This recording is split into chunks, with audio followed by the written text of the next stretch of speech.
werknemersgroepen en daarmee dus heel erg. Dus de pioniers, jullie hebben het werk dat jullie gedaan, jullie hebben echt tijd gemaakt voor vele anderen die gaan volgen. Maar vergeet dat nooit, dat zonder jullie inzet anderen nooit zouden waren gekomen.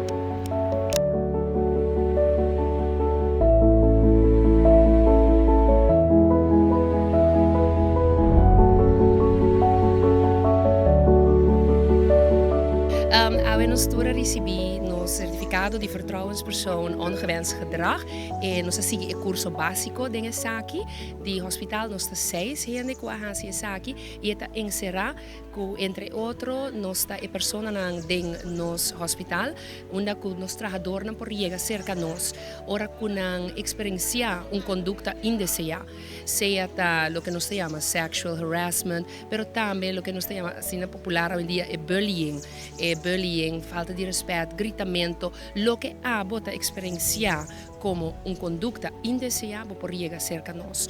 Nós temos geheimhoudingsplicht e nós temos para escutar, para brindar ajuda, para brindar advies, para que nós por hansi para direita e aqui. Pero mais que turcos, nós temos para promover a conduta desejada de nossa organização.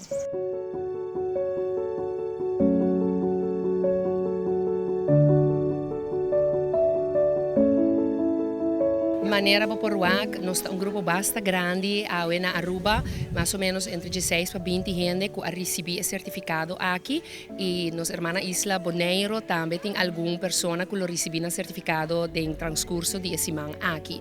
Nós temos pioneiro nesse aqui, para Aruba esse aqui está algo novo e nós conheci na América e Holanda está viva para mais tempo acaba, pero está algo bom e me quer encorajar cada donador de trabalho para pagar bom tino para que aqui. Se você quer para você não estar happy na trabalho, se você quer conduta desejada na trabalho, essa aqui está uma maneira para encorajar essa aqui. Também me quer encorajar cada pessoa da organização que você trabalha. Se você não durf, se você não tem você com e uma para baixo e você experienciando conduta indesejada, vai na bodonho de trabalho e você com essa aqui uma oportunidade para stop com conduta indesejada. Mas eu não quero que nada mais doce que o trabalhador que vai no trabalho e sentir safe e sentir na lugar que não por trás de ambiente doce com conduta desejada.